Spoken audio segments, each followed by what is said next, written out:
அன்பின் பிதாவே, இந்த காலை வேலைக்காக உமக்கு நன்றி செலுத்துகிறோம். எஜமானனே மெய் துதிக்கிறோம், ஸ்தோத்தரிக்கிறோம். இந்த காலை வேளையில எங்களுடைய சரீரத்தின் அவயவங்களை நீதியின் ஆயுதங்களாக உமக்கு அடிமையாய் ஒப்பு கொடுக்கிறோம். உமக்கு பிரியமானதை மாத்திரம் செய்ய கர்த்தர் எங்களை பலப்படுத்துங்க. ஆண்டவரே, இந்த நாளில் வேத தியானத்தை எங்களுக்கு ஆசீர்வதித்தாங்க. நேசிக்கிற இயேசு கிறிஸ்துவின் இனிய நாமத்தில் கேட்கிறோம் பிதாவே, ஆமென். 2 ராஜாக்கள் 2வது அதிகாரம். கர்த்தர் எலியாவை சுழல் காற்றினாலே பரலோகத்திற்கு எடுத்துக்கொள்ள போகிற போது, எலியா கர்த்தரால பரலோகத்துக்கு எடுத்துக்கொள்ளப்பட்டார். நம்ம எல்லாரும் மரித்து அதுக்கப்புறம் பரலோகத்துக்கு எடுத்துக்கொள்ளப்படுவோம். ஆனா இங்க சுழல் காற்றினால எலியாவை தேவன் எடுத்துக்கொண்டாரு. அப்பொழுது எலியா எலிசாவோடு கூட கில்காலில் இருந்து புறப்பட்டு போனான். எலியா கூட இருந்தது எலிசாவை உனக்கு பின்னாடி உன்னோட ஸ்தானத்துல அவனை அபிஷேகம் பண்ணு எலிசாவன்னு சொன்னதுனால எலிசாவை எலியா அபிஷேகம் பண்ணியிருந்தாரு தீர்க்கதரிசியா.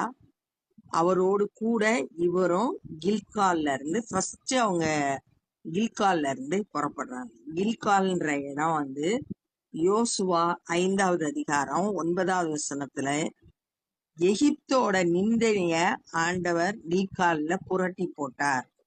இஸ்ரவேல் மக்களோட ஏற்பட்ட நிந்தைய புரட்டி போட்டார் அப்படின்னு சொல்லிட்டு சொல்லப்பட்டிருக்கு. அந்த கில்காலுக்கு புறப்பட்டு போனார்கள்.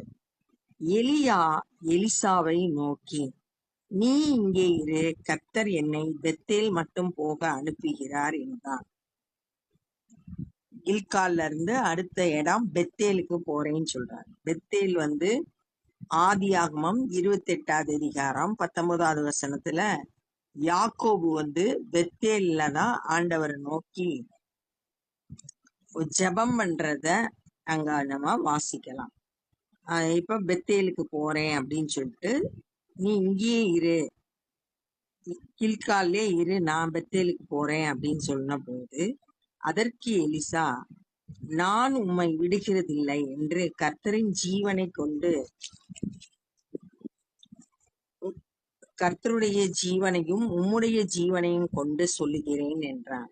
எலிசாக்கு நல்லா தெரிஞ்சிருச்சு, இன்னைக்கு ஆண்டவர் எடுத்துக்கொள்ள போறாரு எலியாவ, அதனால அவரோடு தொடர்ந்து இருக்கணும் அப்படின்னு சொல்லிட்டு வாஞ்சித்தார். அப்படியே இருவரும் பெத்தேலுக்கு போனார்கள். அதனால தொடர்ச்சியா எலியா கூடவே எலிசா இருக்கார். இப்ப பெத்தேலுக்கு வந்துட்டாங்க. அப்பொழுது பெத்தேலில் இருந்த தீர்க்கதரிசிகளின் புத்திரர், சன்ஸ் ஆஃப் ப்ராஃபட் அப்படின்னு சொல்லியிருக்கு, தீர்க்க தரிசன புத்திரர், அவங்க எல்லாரும் எலிசாவின் இடத்தில் இன்றைக்கு கர்த்தர் உம்முடைய தலைமையாய் இருக்கிற உன் எஜமானை உன்னை விட்டு எடுத்துக்கொள்ளுவார் என்பது உனக்கு தெரியுமா என்றார்கள். ஆண்டவர் இன்னைக்கு எலியாவை எடுத்துக்கொள்ள போறாரு, உனக்கு தெரியுமா அப்படின்னு சொல்லிட்டு கேக்குறாங்க. அதற்கு அவன், எனக்கு தெரியும், சும்மா இருங்கள் என்றான். எனக்கு தெரியும், இன்னைக்குதான் எடுத்துக்க போறாங்கப்ப. அந்த தீர்க்கதரிசிகளோட புத்திரருக்கும் தெரிஞ்சிருக்கு எலியாவை கர்த்தர் இந்த நாள்ல எடுத்துக்கொள்ள போறாரு அப்படின்றது தெரிஞ்சிருக்கு. இப்ப எலிசா சொல்றாரு, சும்மா இருங்க. பின்பு எலியா அவனை நோக்கி, எலிசாவே, நீ இங்கே இரு, கர்த்தர் என்னை எரிகோ மட்டும் அனுப்புகிறார். இப்ப பெத்தேல்ல இருந்து அடுத்த இடம் எரிகோக்கு போறேன் அப்படின்னு சொல்லிட்டு சொல்றாரு. இங்க எலிசா உறுதியா இருந்தார்.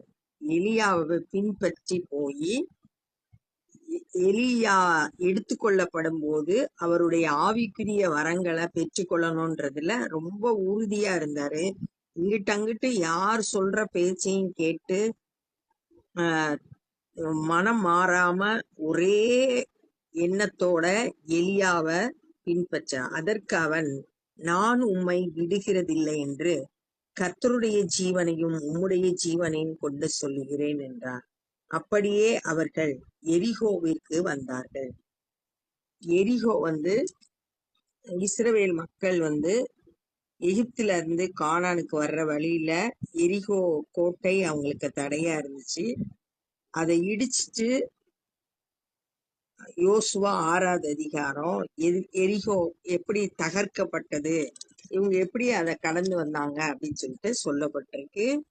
இப்ப எரிகோக்கு நான் போறேன் அப்படின்னு சொன்ன உடனே இவரும் நான் வர்றேன்னு சொல்லிட்டு எரிகோக்கு 2 பேரும் போறாங்க. எரிகோவில் இருக்கிற தீர்க்கதரிசிகளின் புத்திரர் எலிசாவின் இடத்தில் இன்றைக்கு கர்த்தர் உமக்கு தலைமையா இருக்கிற உன் எஜமானை உன்னை விட்டு எடுத்துக் கொள்ளுவார் என்று உனக்கு தெரியுமா என்று கேட்டாரு. எரிகோல இருக்க தீர்க்கதரிசிகளும் அதே வார்த்தையை சொல்றாங்க. கர்த்தர் எடுத்துக்கொள்ள போறாரே, உனக்கு தெரியுமா? அதற்கு அவன், எனக்கு தெரியும், சும்மா இருங்கள் என்றான். அவங்கள்ட்டையும் அதே பதில எலிசா சொல்றார். பின்பு எலியா அவனை நோக்கி, நீ இங்கே இரு, கர்த்தர் என்னை யோர்தானுக்கு அனுப்புகிறார். இந்த யோர்தான் ஏற்கனவே இஸ்ரவேல் மக்கள் அந்த யோர்தானை கடந்து வந்தாங்க. யோசுவாவோட தலைமையின் கீழே யோசுவா மூலம் அந்த ஆசாரியர்கள் அந்த யோர்தான் காலை வச்ச உடனே அது 2ஆ பிளந்துச்சு. இஸ்ரவேல் மக்கள் அது வழியா நடந்து போனாங்க. இது யோசுவா 3வது அதிகாரம் 13வது வசனத்துல அவங்க எப்படி அது நடுவ கடந்து போனாங்க அப்படின்னு சொல்லிட்டு சொல்லப்பட்டது. இப்ப யோர்தானுக்கு நான் போறேன் அப்படின்னு சொல்றான். அதற்கு அவன், நான் உம்மை விடுகிறதில்லை என்று கர்த்தருடைய ஜீவனையும் உம்முடைய ஜீவனையும் கொண்டு சொல்லுகிறேன் என்றார். அப்படியே இருவரும் போனார்கள். யோர்தானுக்கு 2 பேரும் சேர்ந்து போறாங்க. தீர்க்கதரிசிகளின் புத்திரரில் 50 பேர் போய் தூரத்திலே பார்த்து கொண்டு நின்றார்கள். அவர்கள் இருவரும் யோர்தான் கரையிலே நின்றார்கள்.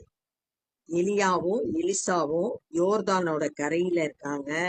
இத தீர்க்கதரிசிகளோட புத்திரர்ல 50 பேர் அத தூரத்துல அப்படி பாத்துக்கிட்டு இருக்காங்க என்ன செய்யறாங்கன்னு. அப்பொழுது எலியா தன் சால்வையை எடுத்து முறுக்கி தண்ணீரை அடித்தான். அது இரு பக்கமாக பிரிந்தது. சால்வையை முறுக்கி தண்ணீர் மேல அடிச்ச உடனே அது இரு பக்கமாக பிரிந்தது. அவர்கள் இருவரும் உலர்ந்த தரை வழியாக அக்கறைக்கு போனார்கள். இப்ப யோர்தான் 2 பிளந்து 2 பேரும் அது 2 நடுவுல இருக்க உலர்ந்த தரை வழியா கடந்து போறாங்க. அவர்கள் அக்கறைப்பட்ட பின்பு எலியா எலிசாவை நோக்கி, நான் உன்னை விட்டு எடுத்துக்கொள்ளப்படும் முன்னே நான் உனக்கு செய்ய வேண்டியது என்ன கேள் என்றான். உனக்கு என்ன நான் செய்யணும்? எடுத்துக்கொள்ளப்படுறதுக்கு முன்னாடி நான் உனக்கு என்ன செய்யணும்? அதற்கு எலிசா, உம்மிடத்தில் உள்ள ஆவியின் வரம் எனக்கு இரட்டிப்பாய் கிடைக்கும்படி வேண்டுகிறேன். உங்ககிட்ட இருக்கிற அந்த ஆவியின் வரங்கள் எனக்கு 2 மடங்கு கொடுக்கப்படணும் அப்படின்னு சொல்லிட்டு என்ன வேணும்னு கேட்டதுக்கு எலிசா சரியான பதில சொல்றார். அதற்கு அவன், அரிதான காரியத்தை கேட்டார். உன்னை விட்டு நான் எடுத்து கொள்ளப்படுகையில் என்னை நீ கண்டால் உனக்கு கிடைக்கும், இல்லாவிட்டால் கிடையாது. எடுத்துக்கொள்ளப்படுற நேரத்துல என்னைய பார்த்தேனா உனக்கு கிடைக்கும், அப்படி இல்லைன்னா உனக்கு அந்த ஆவிக்குரிய வரம் கிடைக்காது அப்படின்னு சொல்லிட்டாரு. இப்ப எலிசா அப்படியே எலியாவே பார்த்துக்கிட்டு இருக்காரு. ஏன்னா எடுத்துக்கொள்ளப்படும் போது இவர் பார்த்தாதான் ஆவிக்குரிய வரம் கிடைக்கும். அதனால அவர்கள் பேசி கொண்டு நடந்து போகையில் இதோ அக்கினி ரதமும் அக்கினி குதிரைகளும் அவர்கள் நடுவே இருவரையும் பிரித்தது. அக்கினி ரதம், அக்கினி குதிரை இதெல்லாம் தேவனால அனுப்பப்பட்டு எலியாவை கொண்டு வரும்படியா அனுப்பப்பட்டது. அவர்கள் நடுவுல இருவரையும் 2ஆ பிரிக்குது. சுழல் காற்றினாலே எலியா சுழல் காற்றினாலே பரலோகத்திற்கு ஏறி போனான். சுழல் காற்று அப்படியே எலியாவை பரலோகத்துக்கு கொண்டு போயிடுச்சு. அதை எலிசா கண்டு, என் தகப்பனே, என் தகப்பனே, இஸ்ரவேலுக்கு ரதமும் குதிரை வீரருமாய் இருந்தவரே என்று புலம்பினான். இப்ப எலியா எடுத்துக்கொள்ளப்பட்ட பிறகு எலிசா என் தகப்பனே, என் தகப்பனே. அப்ப ஆவிக்குரிய தகப்பனை போல இருந்தாரு எலியா. இப்ப எலிசா ரொம்ப வருத்தப்படுறார், புலம்புறார். இஸ்ரவேலுக்கு ரதமும் குதிரை வீரனுமாய் இருந்தவரே அப்படின்னு சொல்லிட்டு புலம்புறான். அவனை அப்புறம் காணாமல் தன் வஸ்திரத்தை பிடித்து 2 துண்டாக கிழித்தான். தன்னோட வஸ்திரத்தை 2ஆ கிழிச்சிறான். பின்பு அவன் எலியாவின் மேல் இருந்து கீழே விழுந்த சால்வையை எடுத்து திரும்பி போய் யோர்தானின் கரையிலே நின்று. இப்ப எலிசா எலியா மேல இருந்து கீழே விழுந்த சால்வையை எடுத்து இப்ப யோர்தான் கரைக்கு போறாங்க. அப்ப இந்த நாள்ல என்ன கற்றுக்கொண்டோம்னா, எலியாவை கர்த்தர் பரலோகத்துக்கு எடுத்துக்கொள்ள போறாரு. எலிசா கூட இருந்தாரு. அப்ப நான் கில்கால்ல இருந்து புறப்படுறாங்க. அப்ப ஆண்டவர் என்னை பெத்தேலுக்கு சொல்றாரு, நீ இங்கே இரு அப்படின்னு சொல்லிட்டு எலிசா இடத்துல சொன்னாரு. ஆனா எலிசா நான் உண்மை விடுவதில்லை அப்படின்னு சொல்லிட்டு எலியாவை பின் செல்கிறதுல ரொம்ப உறுதியா இருந்தாரு எலிசா. அங்க இருந்து பெத்தேலுக்கு போனாங்க. பெத்தேல்ல இருக்க தீர்க்கதரிசிகளோட புத்திரர் எல்லாம் இன்னைக்கு உன்னோட எஜமான கர்த்தர் எடுத்துக்கொள்ள போறாரு, உனக்கு தெரியுமா அப்படின்னு சொல்லிட்டு கேட்டாங்க. உடனே ஆமா எனக்கு தெரியும், நீங்க சும்மா இருங்க அப்படின்னு சொல்லிட்டான் எலிசா. எலியா திரும்ப எலிசாட்ட சொல்றாரு, நான் இங்க இருந்து எரிகோவுக்கு போறேன், நீ இங்கே இருன்னா. இல்ல நான் உண்மை விட மாட்டேன் அப்படின்னு சொல்லிட்டு அங்கேயும் எரிகோவுக்கும் அங்க வர்றாரு. அங்க இருக்க தீர்க்கதரிசிகளோட புத்திரர் இன்னைக்கு உன்னோட தலைவனை எடுத்துக்கொள்ளப்பட போறாரு, உனக்கு தெரியுமா அப்படின்னு சொல்லிட்டு கேட்டாங்க. தெரியும், சும்மா இருங்க அப்படின்னு சொல்லிட்டு அடுத்து எலியா என்னை கர்த்தர் யோர்தானுக்கு போக சொல்றாரு, அனுப்புறாரு அப்படின்னு சொல்லிட்டு சொல்றாங்க. அப்ப யோர்தானுக்கும் நான் உண்மை விட்டு விலக மாட்டேன், கட்டாயம் உண்மை பின்பற்றுவேன் சொல்லிட்டு எலியாவை பின் செல்கிறதுல எலிசா ரொம்ப உறுதியா இருந்தாரு. அடுத்து 50 தீர்க்கதரிசிகளோட புத்திரர் என்ன நடக்குது அப்படின்றத தூரத்துல இருந்து பாத்துக்கிட்டு இருந்தாங்க. யோர்தான் கரையில எலியாவும் எலிசாவும் நின்னாங்க. அப்ப எலியா தான் வச்சிருந்த சால்வைய எடுத்து முறுக்கி தண்ணீரை அடிச்ச போது அது 2ஆ பிளந்துச்சு. அதன் நடுவே அவங்க கடந்து போனாங்க. யோர்தானை இப்ப கடந்து போறப்ப எலியா கேக்குறாரு, உனக்கு என்ன வேணும், நான் எடுத்துக்கொள்ளப்படுறதுக்கு முன்னாடி உனக்கு என்ன வேணும்னு கேட்கும்போது எலிசா சொல்றாரு, உம்மிடத்துல இருக்கிற ஆவிக்குரிய வரங்கள் 2 மடங்கா எனக்கு வேணும்னு கேட்டவனே, ரொம்ப அரிதானதை கேட்ட, ஆனா நீ என்னைய பார்க்கணும், எடுத்துக்கொள்ளப்படும் போது நீ என்ன பார்த்தேன்னா உனக்கு கிடைக்கும், அப்படி இல்லைன்னா கிடைக்காது அப்படின்னு சொல்லிடுறாரு. அப்ப இவங்க இப்படி பேசிக்கிட்டு இருக்கப்பே அக்கினி ரதமான குதிரைகளும் ரதங்களும் வந்துச்சு. அப்ப அந்த அக்கினி ரதமும் குதிரைகளும் எலியாவை எலிசாவின் இடத்துல பிரிச்சு சுழல் காற்றினால அவர் பரலோகம் எடுத்துக்கொள்ளப்பட்டார் அப்படின்னு பார்த்தோம்.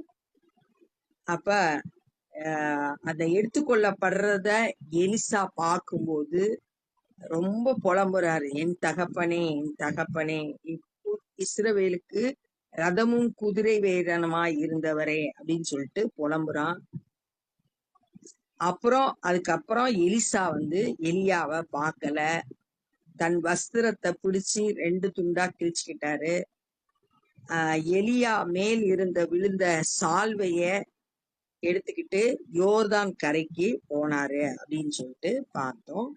இப்ப நம்ம ஜெபம் பண்ண போறோம். அன்பின் பிதாவே, இந்த நாள்ல எலிசா ஆண்டவரே எலியாவை பின்பற்றுகிறதுல ரொம்ப உறுதியா இருந்ததை நாங்க தியானித்தோம்.